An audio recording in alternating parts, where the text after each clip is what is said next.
El poder temporal del Vicario de Jesucristo. Parte segunda, lección cuarta. Antes de adentrarnos en nuestro último tema que nos queda, tomemos el punto en el que nos quedamos en la pasada lección. Fue este, que hay sobre la tierra dos grandes antagonistas. En un lado, el espíritu y el principio del mal, y en el otro, el Dios encarnado manifestado en su Iglesia, pero eminentemente en su vicario, quien es su representante, el depósito de sus prerrogativas, y por lo tanto su especial testigo personal, que habla y reina en su nombre.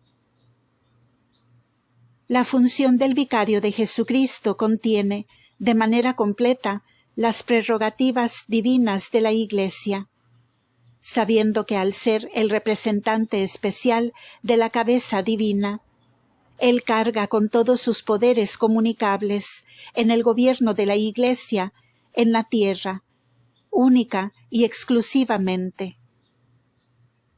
Los otros obispos y pastores que están unidos a él y actúan en subordinación a él, no pueden actuar sin él, pero él sí puede actuar por sí solo, poseyendo una plenitud de poder en sí mismo.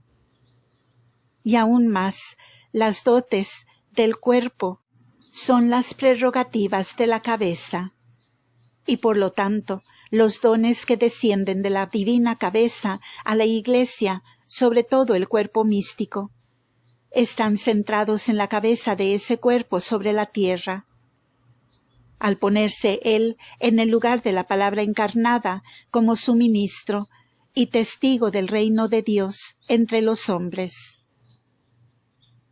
Ahora es en contra esa persona eminente y enfáticamente, como dije antes, que el espíritu del mal y la falsedad dirige su asalto. Porque si la cabeza del cuerpo es herido, el cuerpo mismo deberá morir. Herir al pastor y las ovejas serán dispersadas. Era la única astucia del maligno, quien hirió al Hijo de Dios para dispersar la grey. Pero esa maña ya fue intentada una vez y para siempre frustrada, porque en la muerte que hirió al pastor, la grey fue redimida. Y a pesar de que el pastor que es constituido en el lugar del Hijo sea herido, la grey no pueda dispersarse más. 300 años el mundo intentó cortar la línea de los soberanos pontífices, pero la grey nunca fue dispersada, y así debe ser hasta el final. Es, sin embargo, contra la Iglesia de Dios, y sobre todo contra su cabeza, que todos los espíritus del mal de todas las edades, y sobre todo en el presente, dirigen los ejes de su entidad.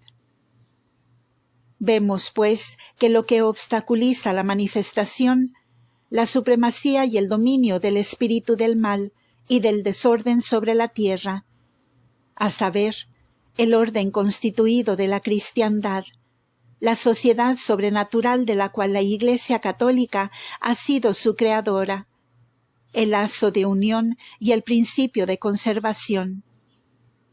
Y la cabeza de esa Iglesia, quien es eminentemente el principio del orden, el centro de la sociedad cristiana que une a las naciones del mundo en paz.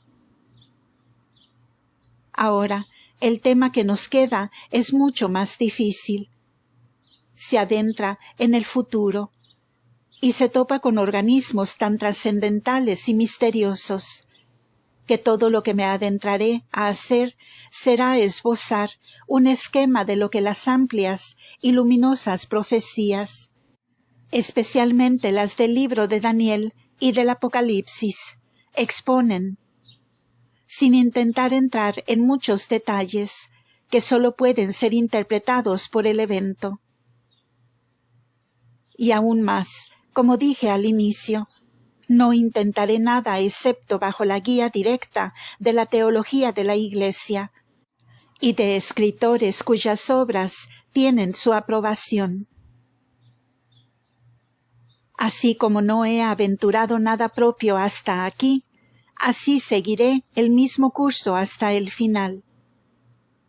Lo que tengo, pues, de qué hablar es sólo sobre la persecución del Anticristo y su destrucción final. Primero que nada, comencemos con el 24º capítulo del Santo Evangelio según San Mateo, en el cual leemos lo que nuestro Divino Señor dijo cuando Él contempló los edificios del templo. No quedará aquí piedra sobre piedra que no sea destruida. Y sus discípulos, cuando Él estaba en el Monte de los Olivos, vinieron a Él en privado y le dijeron: «Dinos cuál será la señal de tu venida y de la consumación del mundo». Ellos entendían que la destrucción del templo en Jerusalén y el fin del mundo serían ambas partes de la misma acción y tomarían lugar al mismo tiempo. Ahora, como en la naturaleza vemos montañas escorzadas unas contra las otras, para que toda la cadena parezca como una sola forma. Así, en los eventos de la profecía, hay aquí dos diferentes eventos que parecen ser solo uno: la destrucción de Jerusalén y el fin del mundo. Nuestro Divino Señor entonces les dijo que vendría una tribulación como ninguna antes, y que a menos que esos días se acortaran, no habría quien se salvara, y que por el bien de los elegidos esos días serían acortados, que reino se levantaría contra reino y nación contra nación, y habría guerras y pestilencias y hambrunas en diferentes partes, que hermanos traicionarían a sus hermanos a muerte, que serían perseguidos por el bien de su nombre, y que todos los hombres les odiarían, que serían muertos, y que falsos cristos y falsos profetas se levantarían y seducirían a muchos. Esto es, que vendrían falsos maestros, fingidos mesías, y que en medio de todas estas persecuciones Él mismo vendría a juzgar, porque como el relámpago que sale del oriente y se deja ver en un instante hasta el occidente, así será el advenimiento del Hijo del Hombre. En esta respuesta, nuestro Divino Señor habló de dos eventos: uno, la destrucción de Jerusalén, y el otro, el fin del mundo. Uno ya ha sido cumplido, y el otro aún ha de llegar. Este capítulo de San Mateo nos dará una llave a la interpretación del Apocalipsis. Este libro puede ser dividido en 4 partes. La primera parte describe la Iglesia en la tierra, bajo las 7 iglesias a quienes los mensajes fueron enviados por nuestro Divino Señor. Representan una constelación, toda la Iglesia en la tierra. La segunda parte relata la destrucción del judaísmo y el derrocamiento del pueblo judío. La tercera parte relata la persecución de la Iglesia por la ciudad pagana de Roma y su derrocamiento. Y la cuarta y última parte relata la paz de la Iglesia bajo la figura de la Jerusalén celestial, que baja del cielo y mora entre los hombres. Muchos intérpretes, especialmente de las primeras edades, y también escritores como Bossuet, y otros de fecha más reciente, han propuesto que las profecías del Apocalipsis, excepto solo los últimos capítulos, serán cumplidas por los eventos que tomarán lugar en los primeros 6 siglos. Esto es, el derrocamiento de Jerusalén, la persecución de la Iglesia y la destrucción de Roma pagana. pero es la naturaleza de la profecía el desenvolverse gradualmente. Como dije, de las montañas escorzadas a nuestra vista. Cuando nos acercamos a su base, comienzan como a desenredarse sus líneas y a revelarse siendo muchas y distintas. Así es con los eventos de la profecía. La acción del mundo se mueve en círculos. Esto es, como dice el sabio, como ha sido, así será. Y no hay nada nuevo bajo el sol. Y aquello que hemos visto en el inicio, la profecía declara que será una vez más al final del mundo. En las 4 divisiones del libro del Apocalipsis hemos visto 3 elementos principales: la Iglesia, los judíos y un poder persecutorio, que era Roma pagana. Entonces, estos 3 existen en este momento sobre la tierra. Aún hay una Iglesia de Dios. Hay el antiguo pueblo de Dios, la raza judía, aún preservado, como ya hemos visto, por una misteriosa providencia para alguna instrumentalización futura. Y por tercero, hay una sociedad natural del hombre sin Dios, que tomó la forma del paganismo antiguo, y tomará la forma de una infidelidad en los últimos días. Estos 3 son los máximos elementos en la historia del mundo moderno. Primero, la sociedad natural de la humanidad. Luego, la dispersión del pueblo judío. Y por tercero, la Iglesia universal. Los últimos 2 son los únicos cuerpos que se interpenetran en todas las naciones y tienen una unidad distintiva e independiente de ellas. Tienen un poder mayor que cualquier nación y son antagonistas mortales e inmutables. Ahora, la Iglesia ha tenido que sufrir ya 2 persecuciones, una de la mano de los judíos y la otra de la mano de los paganos. Así que los escritores de las primeras épocas, los padres de Oriente y Occidente, predijeron que en la última edad del mundo la Iglesia tendría que sufrir una tercera persecución, más grande, más sangrienta, más exhaustiva y más feroz que ninguna otra antes, y que de las manos de un mundo infiel se rebelarían contra la palabra encarnada. Entonces, el libro del Apocalipsis, como la profecía de San Mateo, revela 2 eventos, o 2 acciones. Está el evento que está en el pasado, el tipo y la sombra del evento que vendrá, y hay el evento que aún es a futuro, al fin del mundo. Y todas las persecuciones que ha habido hasta ahora no son más que preludios y los tipos de la última persecución que será. Ya hemos visto el paralelo de los 2 misterios, el misterio de iniquidad y el misterio de santidad, y también el paralelo de las 2 ciudades, la ciudad de Dios y la ciudad de este mundo.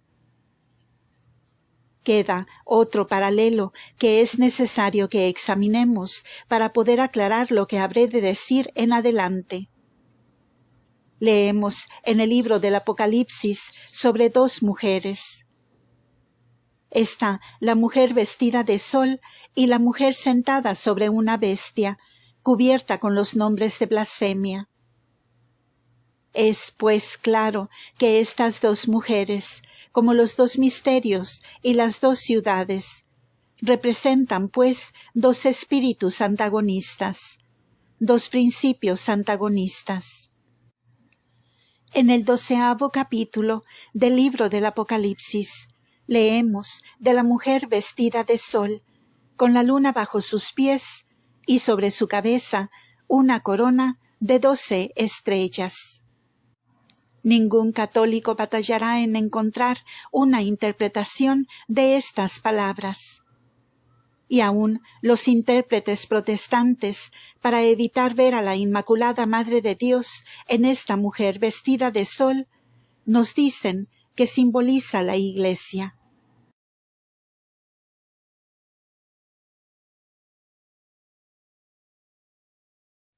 En esto tienen mucha razón, solo que solo dicen la verdad a medias. La mujer caracteriza o simboliza a la Iglesia.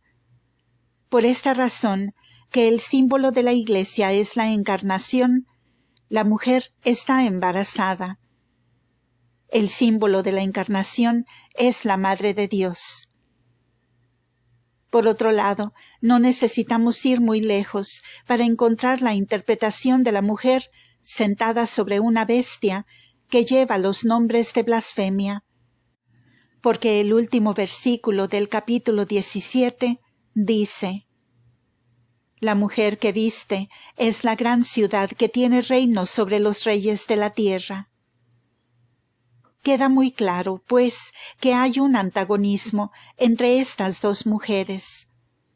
La Iglesia bajo el símbolo de la Encarnación y la gran ciudad, la ciudad de Roma, con las 7 colinas, que tiene reino sobre los reyes de la tierra.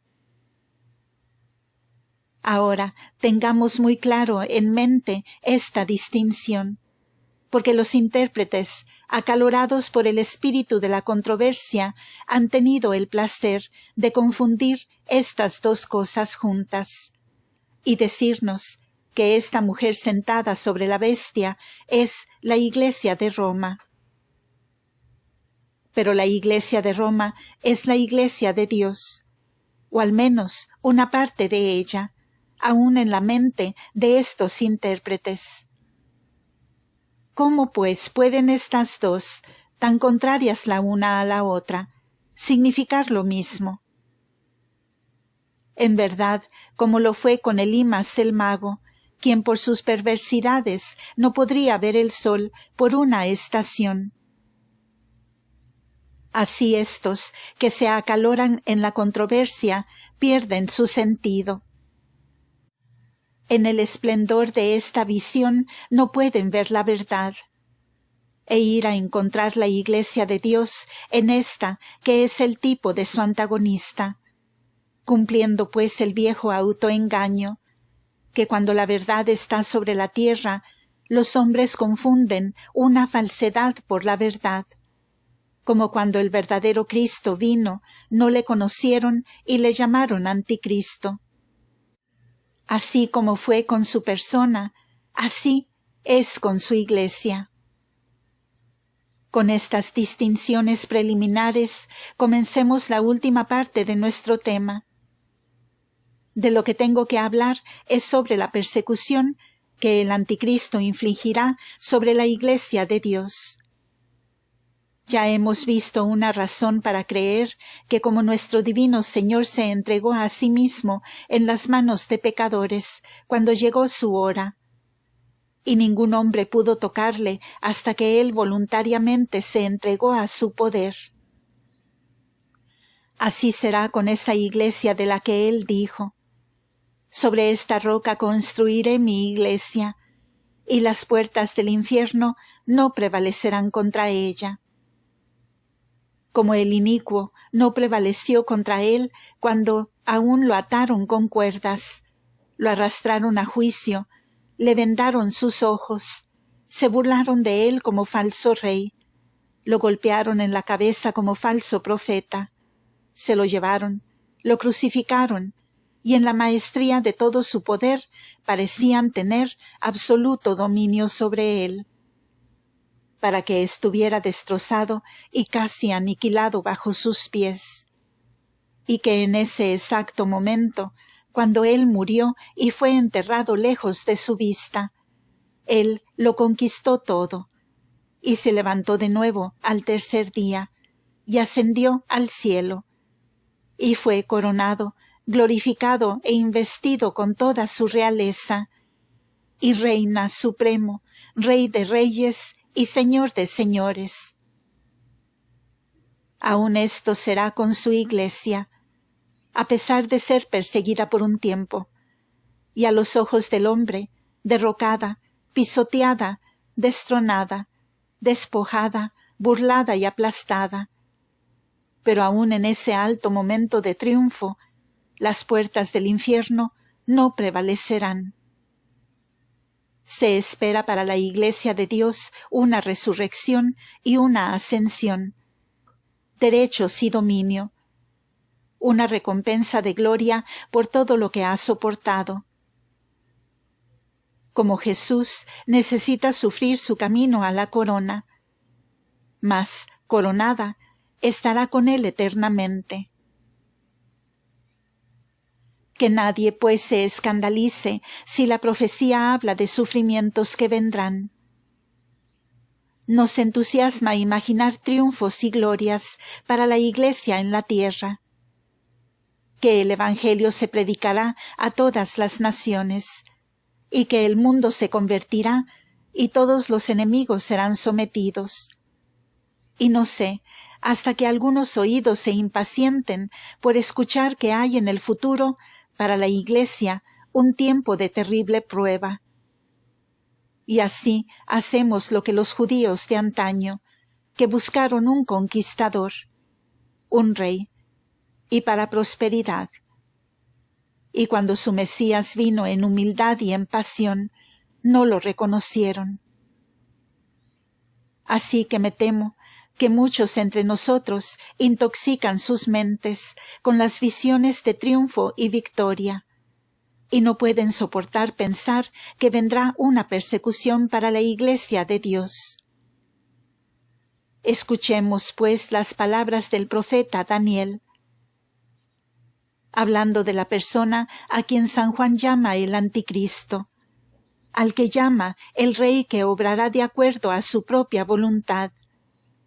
El profeta Daniel dice: hablará mal contra el Excelso, esto es, el Dios Todopoderoso, y atropellará a los santos del Altísimo. De nuevo dice: esto es, el poder de este rey. Y se elevó hasta contra la fortaleza del cielo, y derribó al suelo parte de los fuertes y de las estrellas, y las holló. Y se engrandeció hasta contra el príncipe de la fortaleza, y quitóle el sacrificio perenne, y abatió el lugar de su santificación.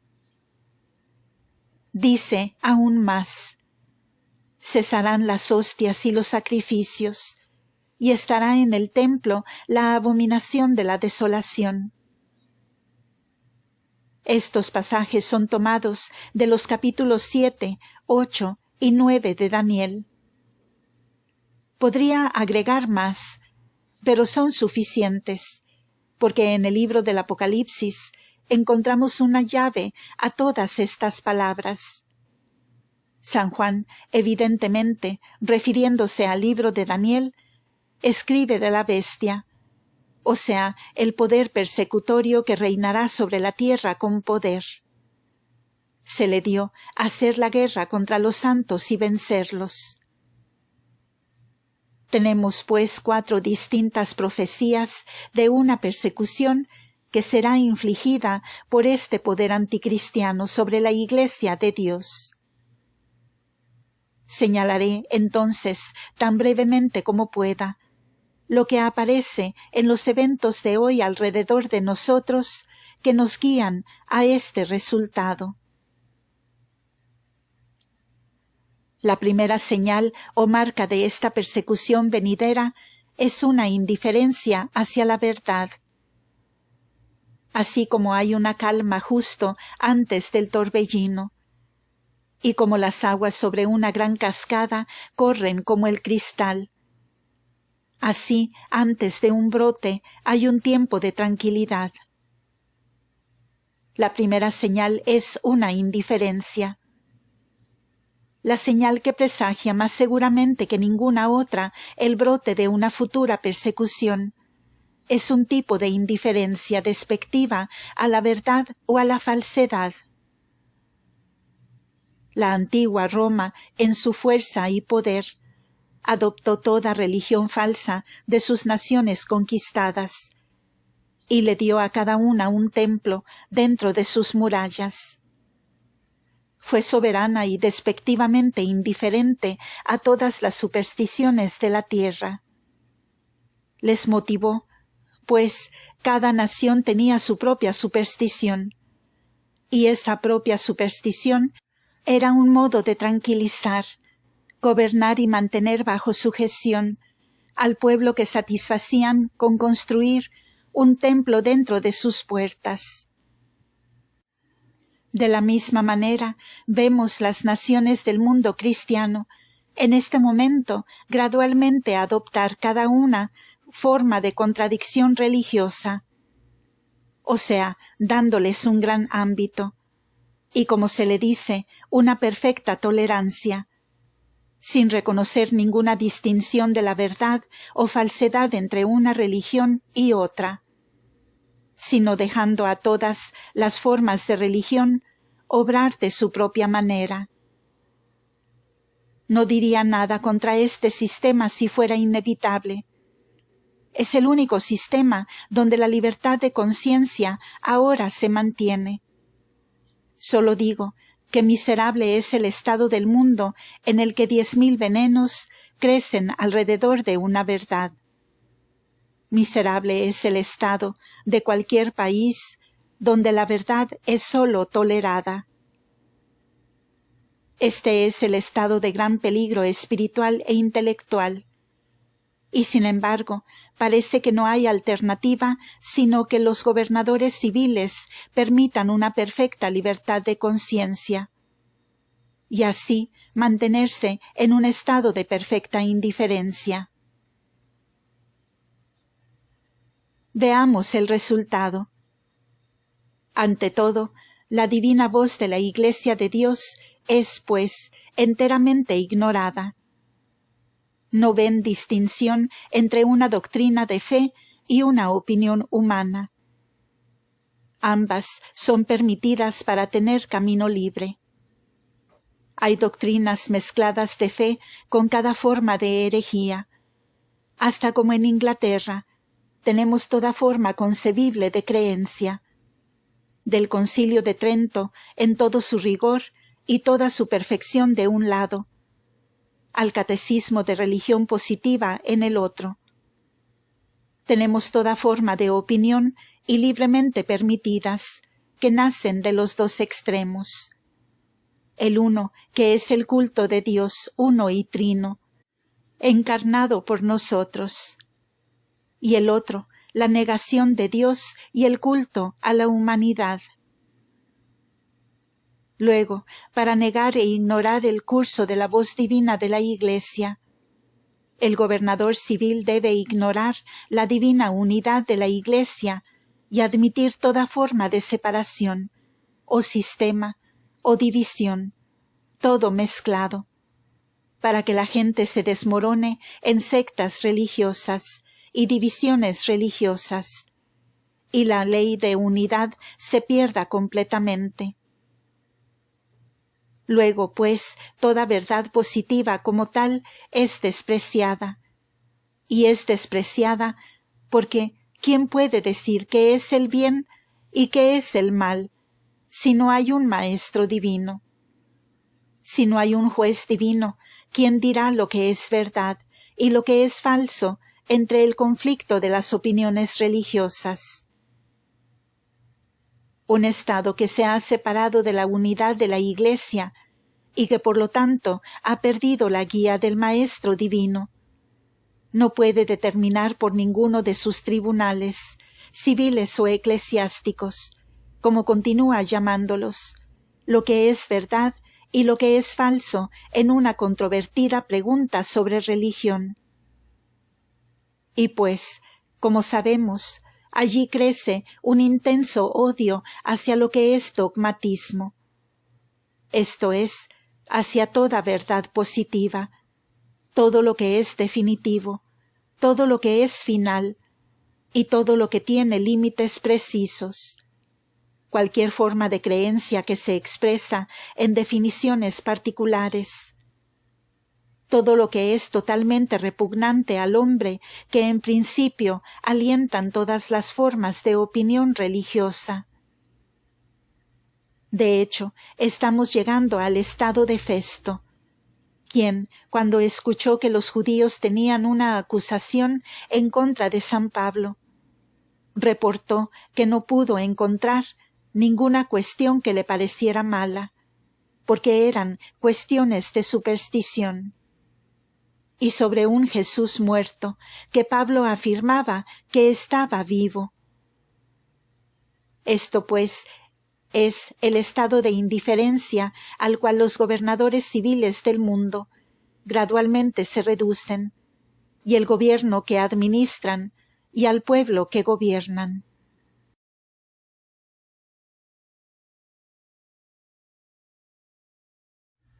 El siguiente paso, pues, es la persecución de la verdad. Cuando Roma, en los días de antaño, legalizó toda idolatría por todo el Imperio Romano, había una religión que fue llamada una religio ilícita. Una religión ilícita. Y había una societas ilícita, o una sociedad ilícita.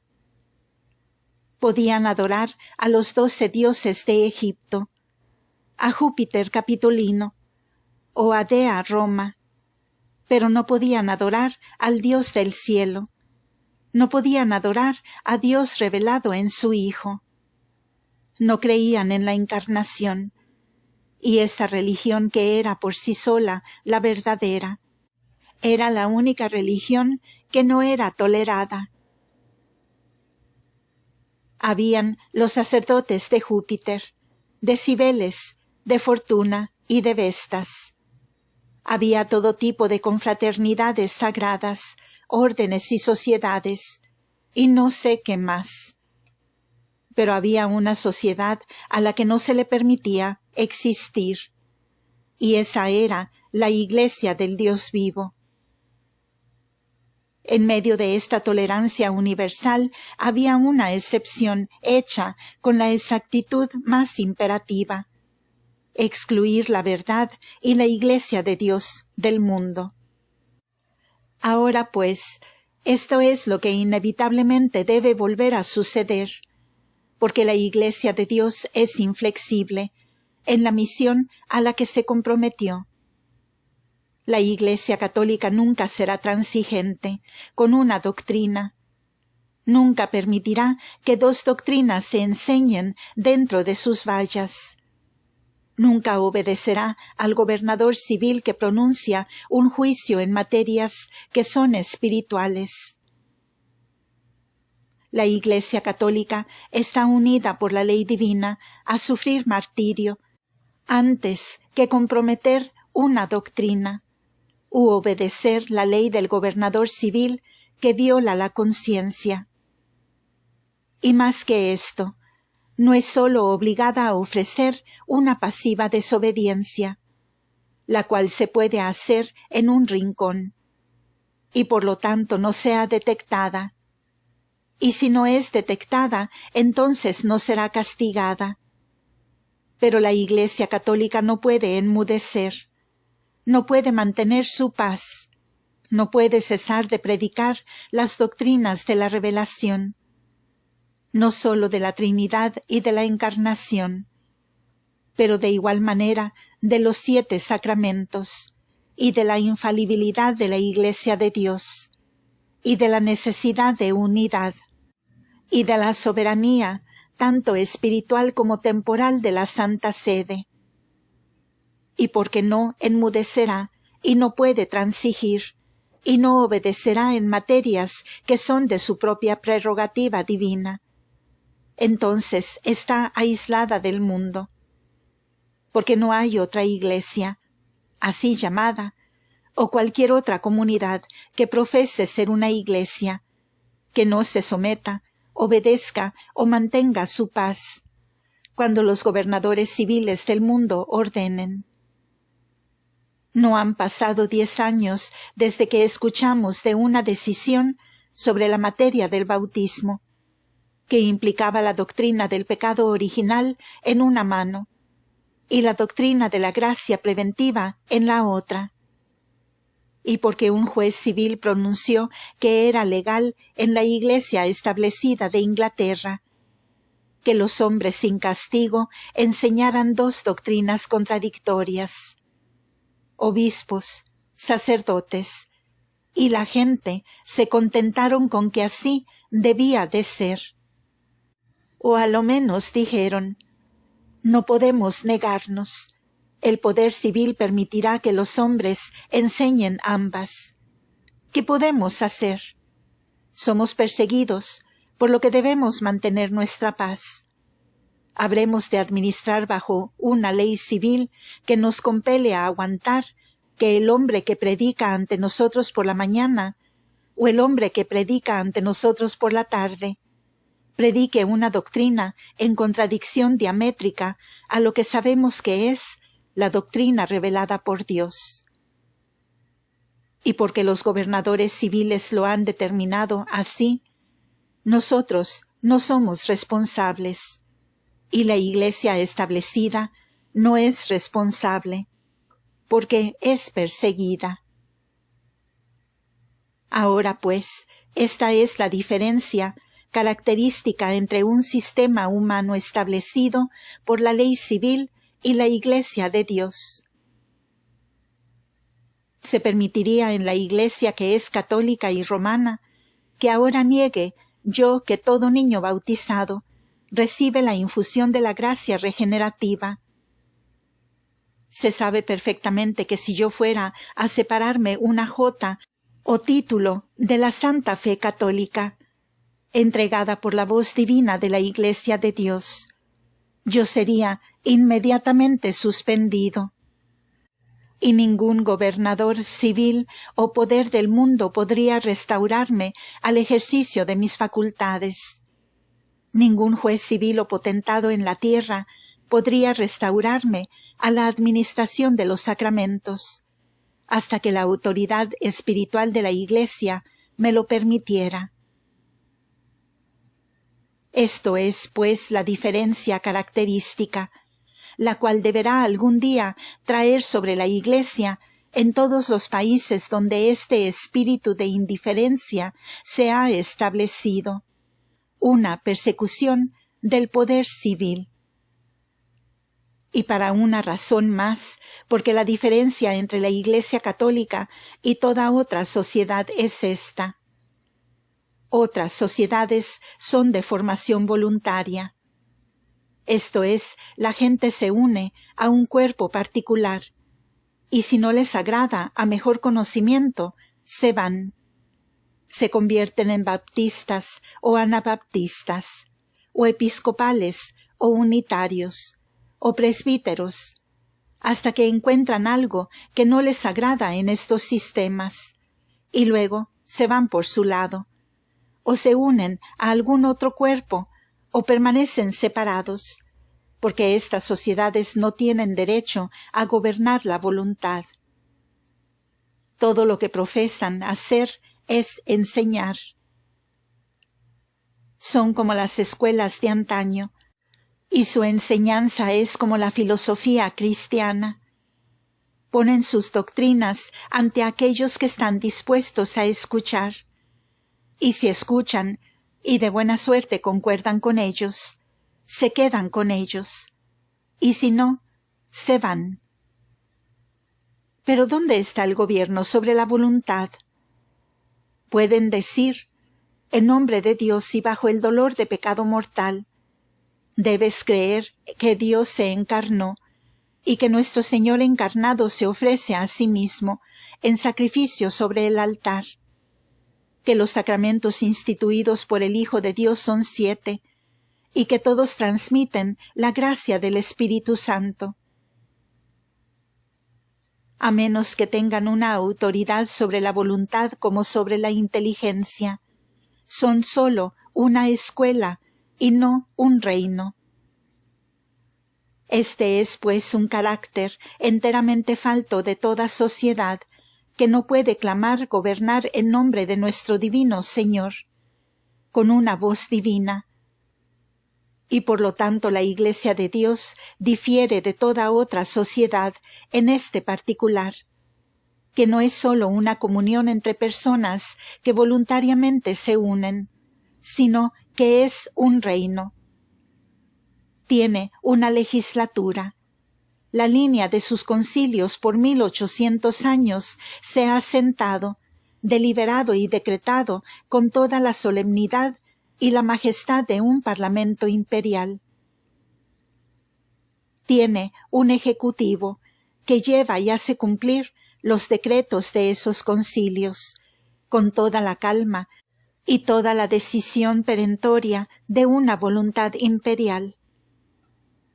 La Iglesia de Dios, pues, es un imperio dentro de un imperio, y los gobernadores y príncipes de este mundo le celan por esta misma razón. Dicen, nolumus unc regnare super nos. No permitiremos que este hombre reine sobre nosotros. Es precisamente porque el Hijo de Dios, cuando vino, estableció un reino sobre la tierra, que en cada tierra, en cada nación, la Iglesia católica gobierna con la autoridad de la Iglesia universal de Dios. Por ejemplo, en Inglaterra, la pequeña y despreciada Grey de Católicos Unidos, bajo una jerarquía de 10 años de edad, que descansa sobre la Santa Sede en su centro. Habla y gobierna con una soberanía derivada de la Iglesia entera de Dios. Así es que, hace 10 años atrás, la atmósfera fue desgarrada y atormentada por el revuelo de una agresión papal.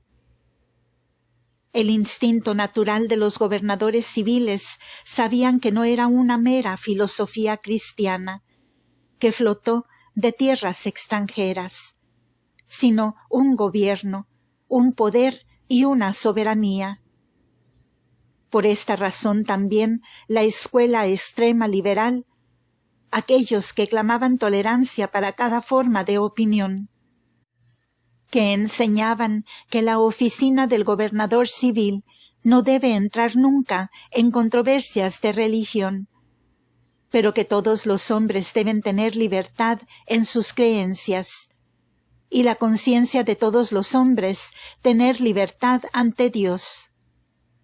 Aun ellos hacen una excepción, y con la más extraña contradicción a todos sus principios, o a lo menos sus profesiones. Mantienen que como la Iglesia católica es sólo una forma de doctrina, pero también un poder o gobierno, debe ser excluida de toda tolerancia general. Y este es precisamente el punto de colisión futura. Es la pura razón por la cual los arzobispos de Colonia, Turín, Cagliari y demás fueron hace poco al exilio, porque 19 sedes están en este momento vacantes en Cerdeña. ¿Por qué en Italia los obispos están hasta este día expulsados de sus tronos episcopales? Es por esta razón que en esta tierra la religión protestante se establece en lugar de la verdad católica, y que los tronos, alguna vez ocupados por los obispos de la Iglesia universal, son ahora ocupados por aquellos a quienes la realeza de Inglaterra, y no la realeza del Vicario de Jesucristo, han escogido asentar. Es la misma competencia de antaño, tan vieja como el mismo cristianismo, que ha sido desde el principio, primero con paganos, luego con herejes, luego con cismados y luego con infieles, que continuará hasta el final. No está lejos el día en que las naciones del mundo, ahora en tanta calma y paz, en la quietud de su indiferencia universal, se levanten fácilmente y leyes penales se encuentren una vez más en sus estatutos. Número 3. Esto nos lleva llanamente a las marcas que el profeta da de la persecución de los últimos días. Hay, pues, 3 cosas que él ha registrado. En la anticipación de la profecía, él vio y anotó estas 3 señales. La primera, que el sacrificio perpetuo sería abrogado. Y luego, que el santuario sería ocupado por una abominación que sería desoladora. La tercera, que la fuerza y las estrellas, como lo describió, caerían, y estas son las únicas 3 que señalaré. Ahora, sobre todo, ¿de qué se trata eso de que será abolido el sacrificio perpetuo? Fue removido de un modo en la destrucción de Jerusalén. El sacrificio del templo, o sea, del Cordero, mañana y tarde, en el templo de Dios, fue enteramente abolido por la destrucción del templo.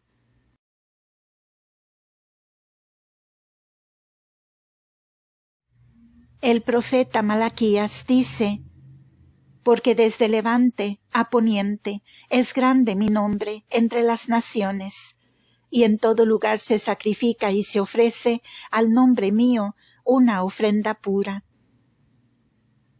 Este pasaje del profeta ha sido interpretado por los padres de la Iglesia, comenzando con San Irineo, San Justino mártir, y no sé cuántos otros más, que se trata del sacrificio de la Santa Eucaristía, el verdadero Cordero Pascual que vino en su lugar, a saber, el sacrificio de Jesús en el Calvario, renovado perpetuamente y continuado por siempre en el sacrificio del altar.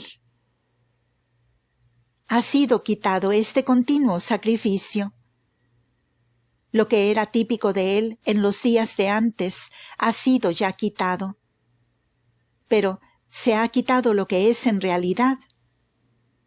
Los santos padres que han escrito sobre el tema del anticristo y de estas profecías de Daniel, sin ninguna excepción que yo sepa, y son los padres tanto de Oriente como de Occidente, de la Iglesia latina y griega. Todos, unánimemente, dicen que los últimos días del mundo, durante el reino del anticristo, el santo sacrificio del altar cesará.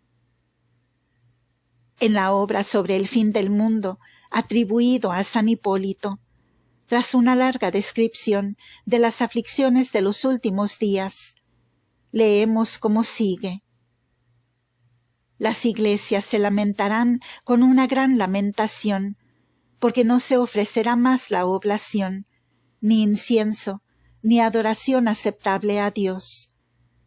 Los edificios sagrados de las iglesias serán como casuchas, y el precioso cuerpo y sangre de Cristo no será manifiesto en esos días. La liturgia será extinta. Los cantos de los salmos cesarán. La lectura de la Sagrada Escritura no se escuchará más. Pero habrá sobre los hombres oscuridad, y duelo tras duelo, y aflicción tras aflicción. Entonces la Iglesia será dispersada, llevada al desierto, y así será por un tiempo como fue al principio, invisible, escondida en catacumbas, en cuevas, en montañas, en lugares escondidos. Por un tiempo será arrasada como fue de la faz de la tierra. Tal es el testimonio universal de los padres de los primeros siglos. ¿Ha pasado algo alguna vez que pueda ser llamado un episodio o precursor de un evento tal? Veamos al Oriente. La superstición mahometana, que se levantó en Arabia y arrasó sobre Palestina y Asia Menor, la región de las 7 iglesias y Egipto, del norte de África, el hogar de San Agustín, San Cipriano, San Optato, y finalmente penetrado en Constantinopla, donde pronto llegó a dominar. En cada lugar ha perseguido y suprimido el culto y sacrificio a Jesucristo.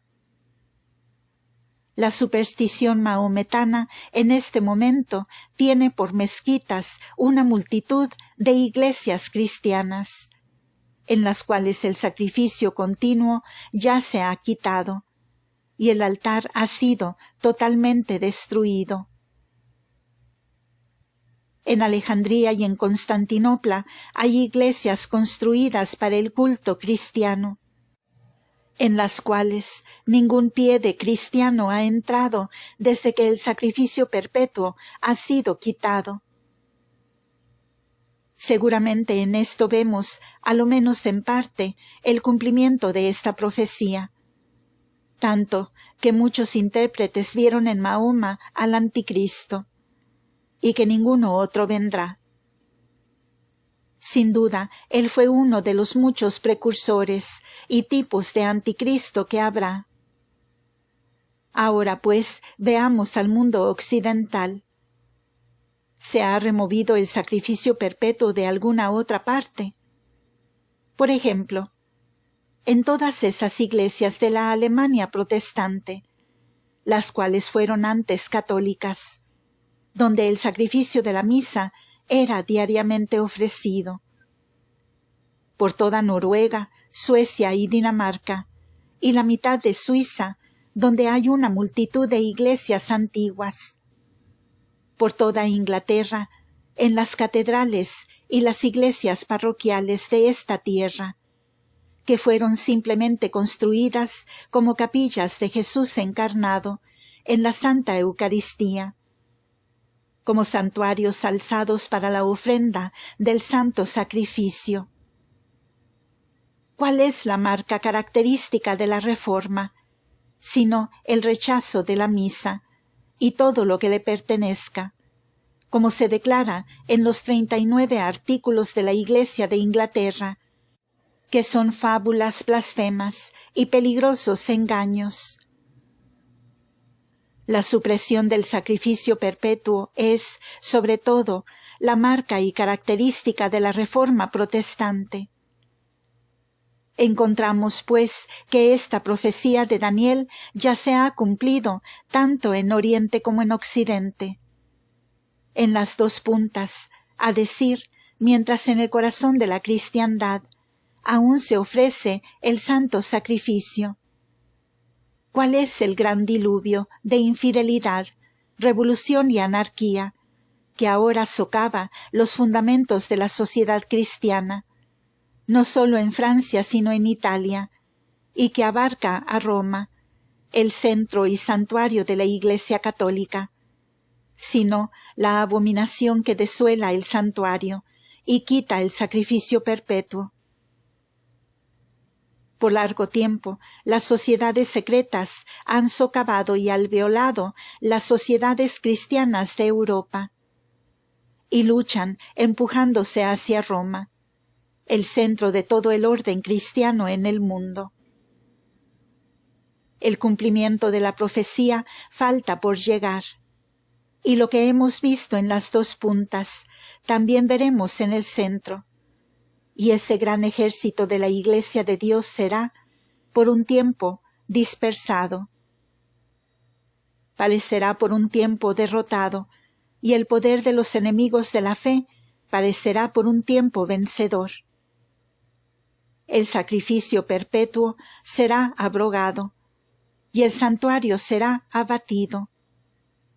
¿Qué puede hacer más literal la abominación que desuela, que la herejía que ha removido la presencia del Dios vivo del altar?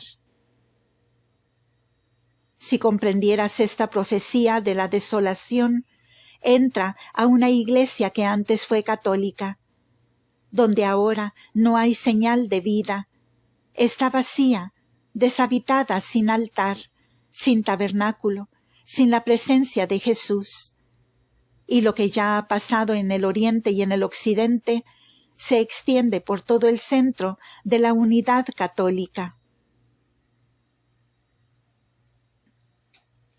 El espíritu protestante de Inglaterra y el espíritu cismático aún de países de nombre católicos está al momento instando en el gran movimiento anticatólico de Italia. La hostilidad a la Santa Sede es el motivo verdadero y gobernante. Y así pues vemos la tercera marca, el abatimiento del príncipe de la fortaleza. Esto es la autoridad divina de la Iglesia, y especialmente de él, en cuya persona se representa el vicario de Jesucristo. Dios lo ha investido con una soberanía, le ha dado un hogar y un patrimonio en la tierra. El mundo se subleva para derrocarlo y dejarlo sin tener dónde apoyar su cabeza. Roma y los estados romanos son la herencia de la Encarnación. El mundo está resuelto a eliminar la encarnación de la tierra. No le permitirá poseer tanto más que dónde poner la suela de sus zapatos. Esta es la real interpretación del movimiento anticatólico de Italia e Inglaterra. Tolle unc de terra. El destronamiento del vicario de Cristo es el destronamiento de la jerarquía de la Iglesia universal y del rechazo público de la presencia y reinado de Jesús. Número 4. Ahora, si estoy obligado a adentrarme algo en el futuro, me limitaré a esbozar una línea muy general. La tendencia general de todos los eventos que vemos en este momento es claramente esto: el derrocar el culto católico de todo el mundo. Ya vemos que cada gobierno en Europa excluye la religión de sus actos públicos. Los poderes civiles se están profanando. El gobierno está sin religión. Y si el gobierno está sin religión, la educación debe estar sin religión. Lo vemos ya en Alemania y en Francia. Se ha intentado una y otra vez en Inglaterra. El resultado no puede ser nada más que el restablecimiento de una sociedad meramente natural. A decir, los gobiernos y los poderes del mundo, que por un tiempo estuvieron sometidos por la Iglesia de Dios a una creencia en el cristianismo, a obedecer las leyes de Dios y la unidad de la Iglesia, habiéndose revelado y profanado a sí mismos, han reincidido a su estado natural. El profeta Daniel, en el 12º capítulo, dice que en el tiempo del fin, muchos serán escogidos y blanqueados, y purificados como por fuego. Y los impíos obrarán impíamente. Ninguno de los impíos lo entenderá, mas los sabios o prudentes lo entenderán. Esto es, muchos que han conocido la fe la abandonarán por apostasía. Perecerán varios de los sabios. Esto es, caerán de su fidelidad a Dios. ¿Y cómo pasará esto? En parte por miedo, en parte por engaño, en parte por cobardía, en parte porque no pueden soportar una verdad poco popular frente a una falsedad popular. En parte porque la predominante y despectiva opinión pública en un país como este y en Francia somete y asusta a los católicos de tal manera que no se atreven a reconocer sus principios. Y por último, no se atreven a sostenerlos.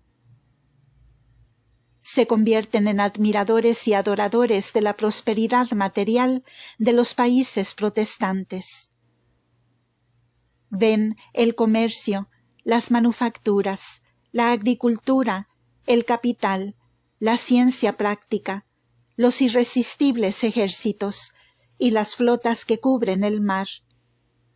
Y vienen como rebaños a adorar y decir: nada hay tan grande como este grandioso país de la Inglaterra protestante. Y así abandonan su fe y se hacen materialistas, buscando la riqueza y el poder de este mundo, deslumbrados y dominados por la grandeza de un país que ha abandonado su fidelidad a la Iglesia. Número 5. Ahora, el resultado de todo esto será una persecución, la cual no intentaré describir. Será suficiente recordar las palabras de nuestro Divino Maestro: el hermano traicionará a su hermano a muerte. Será una persecución en la cual ningún hombre escapará a su vecino, en la cual los poderes del mundo arruinarán a la Iglesia de Dios con tal venganza que el mundo no ha visto nunca antes.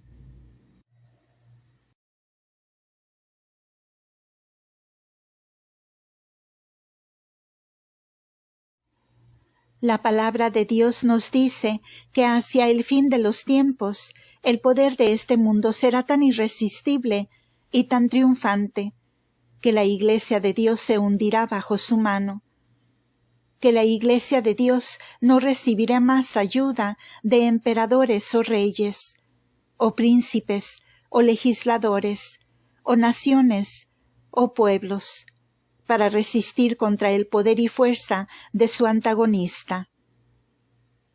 Será privada de protección, será debilitada, será desconcertada y postrada, y quedará sangrando a los pies de los poderes de este mundo. ¿Parece esto increíble? ¿Qué, pues, vemos en este momento? Hay que ver a la Iglesia católica y romana por todo el mundo. ¿Cuándo fue más parecida a su divina cabeza en la hora en que fue atado de manos y pies por aquellos que lo traicionaron?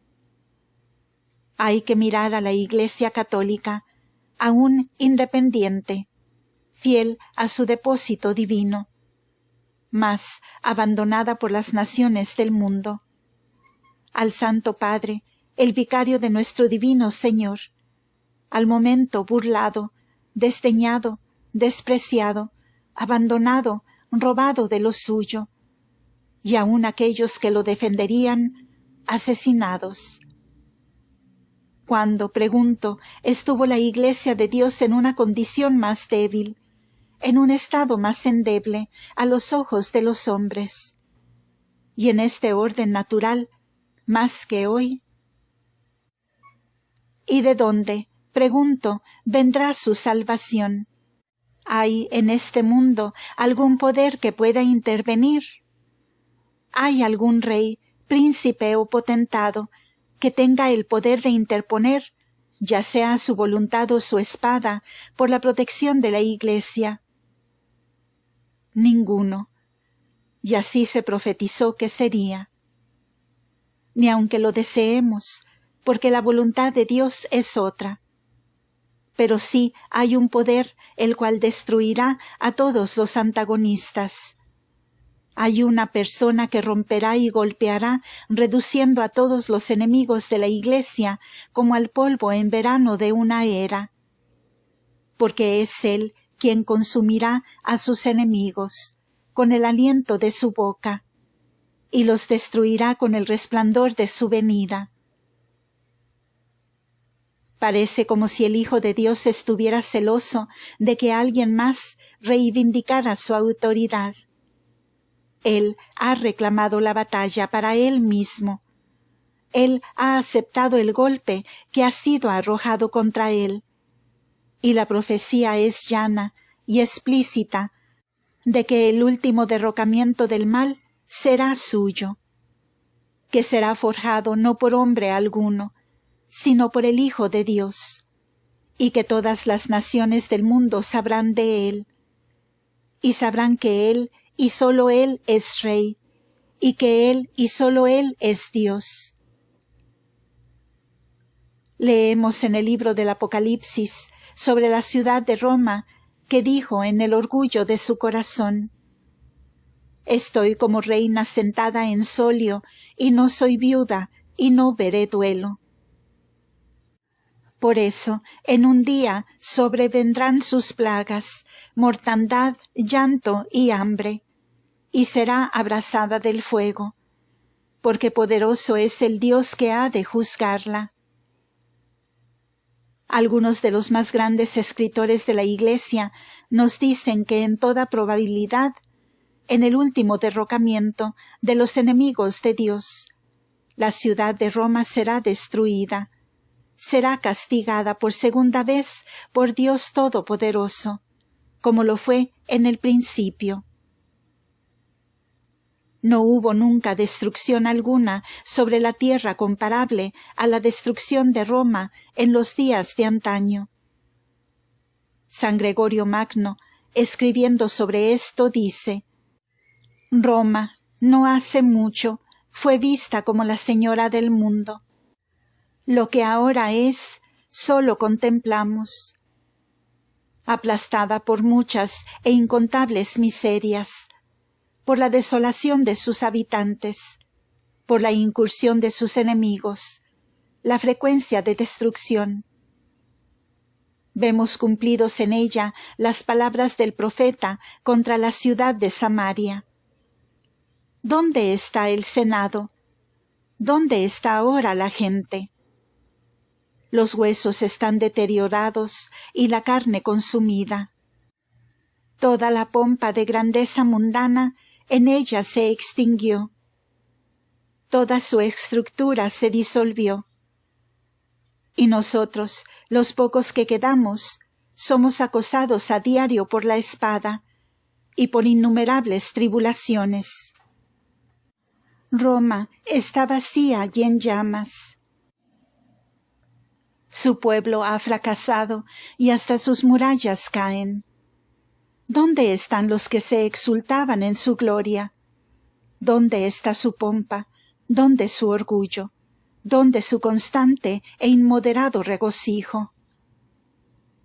Nunca hubo una ruina como la del derrocamiento de la gran ciudad de las 7 colinas, cuando las palabras de la profecía fueron cumplidas. Babilonia ha caído, como una gran rueda de molino en el océano.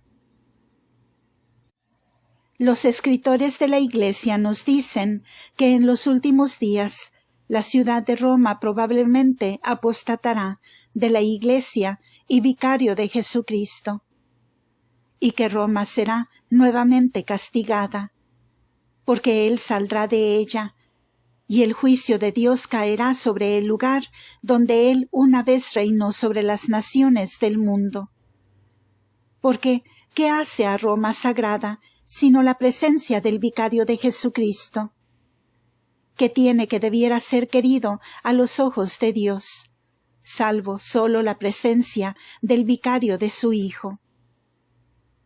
Que la Iglesia de Cristo salga de Roma, y que Roma no sea más a los ojos de Dios que la Jerusalén de antaño. Jerusalén, la ciudad santa, escogida por Dios, fue arrojada y consumida al fuego, porque crucificó al Señor de la gloria, y la ciudad de Roma, la cual ha sido el asiento del vicario de Jesucristo por 1800 años, si apostatara, como la Jerusalén de antes, sufrirá una condenación similar.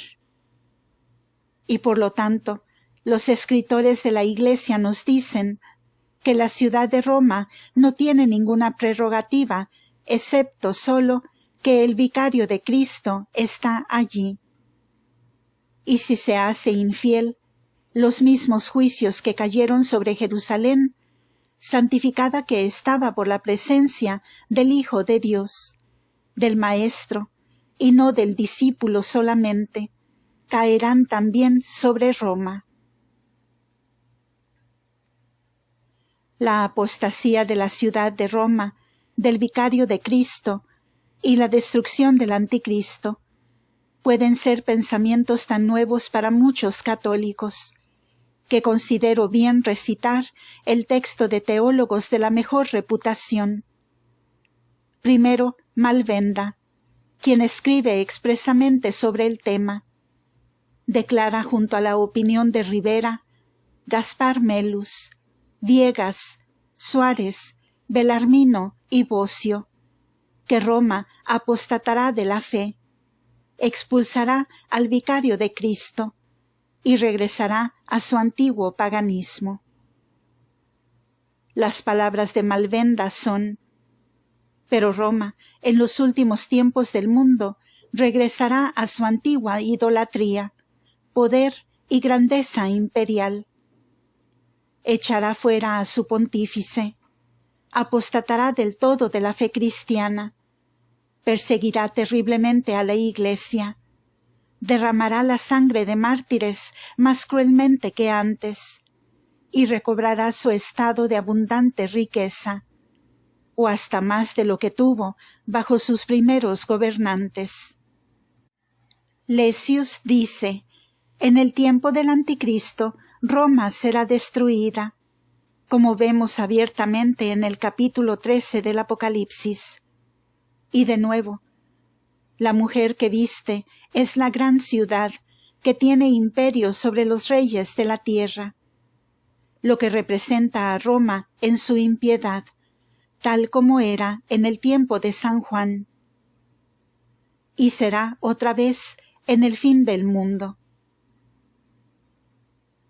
Y Belarmino: en el tiempo del Anticristo, Roma será desolada y quemada, como aprendemos del versículo 16 del capítulo 17 del Apocalipsis, de cuyas palabras el jesuita Herbermann comenta como sigue: todos confesamos con Belarmino que el pueblo romano, un poco antes del fin del mundo, regresará al paganismo y apartará al romano pontífice. Viegas, sobre el capítulo 18 del Apocalipsis, dice: Roma, en la última edad del mundo, tras haber apostatado de la fe, alcanzará un gran poder y esplendor de riqueza, y su influencia se extenderá por todo el mundo, y florecerá grandemente. Al vivir en el lujo y la abundancia de todas las cosas, adorará ídolos y estará empapada de toda clase de supersticiones, y pagará honores a dioses falsos. Y por la vasta efusión de la sangre de los mártires, derramada bajo los emperadores, Dios los vengará más justa y severamente, y será totalmente destruida y quemada por una conflagración de lo más terrible y fulminante. Finalmente, Cornelio a Lápide resume lo que se puede decir que es la interpretación común de teólogos. Al comentar sobre el mismo capítulo 18 del Apocalipsis, él dice: estas cosas han de ser entendidas de la ciudad de Roma. No lo que es, no lo que fue, sino lo que será en el fin del mundo. Porque entonces la ciudad de Roma regresará a su antigua gloria, y a su antigua idolatría y otros pecados. Y será tal como fue en los tiempos de San Juan, bajo Nerón, Domiciano, Decio, etc. Pues de cristiana volverá a ser pagana. Echará fuera al pontífice cristiano y a los fieles que se adhieran a él. Los perseguirá y los matará. Esta persecución será rival de las de los emperadores paganos contra los cristianos, pues vemos a Jerusalén que fue pagana primero con los cananeos, por segundo fue fiel con los judíos, por tercero cristiana con los apóstoles, por cuarto pagana otra vez con los romanos, quinto sarracena con los turcos. Tal creen que será la historia de Roma, pagana con los emperadores, cristiana con los apóstoles, fiel con los pontífices, apóstata con la revolución y pagana con el anticristo. Solo Jerusalén podía pecar tan formalmente y caer tan bajo, porque solo Jerusalén ha sido escogida, iluminada y consagrada. Y como no hubo pueblo que fuera tan intenso en la persecución de Jesús como los judíos, así temo que nadie será más implacable contra la fe que los romanos. No he intentado señalar lo que serán los eventos futuros, excepto como un esbozo, y nunca me he aventurado a designar quién será la persona que los cumpla. Sobre esto no sé nada, pero tengo la más perfecta certeza de la palabra de Dios y de las interpretaciones de la Iglesia, como para señalar los grandes principios que están en conflicto por cada lado. Comencé por mostrar que el anticristo y el movimiento anticristiano tienen estas marcas. Primero, el cisma de la Iglesia de Dios. Por segundo, el negar su voz divina e infalible.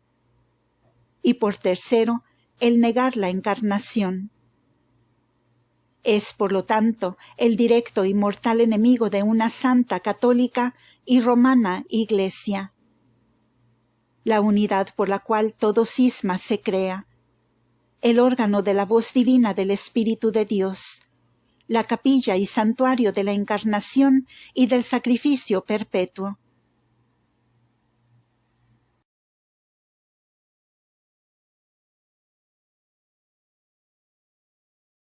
Y ahora, para llegar al final, los hombres necesitan mirar sus principios.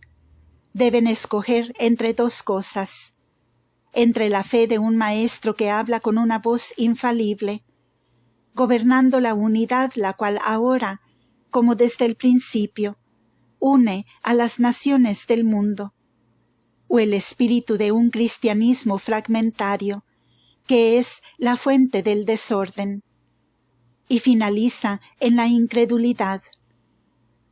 Aquí está la simple opción a la que todos llegamos, y entre ellas debemos tomar una decisión.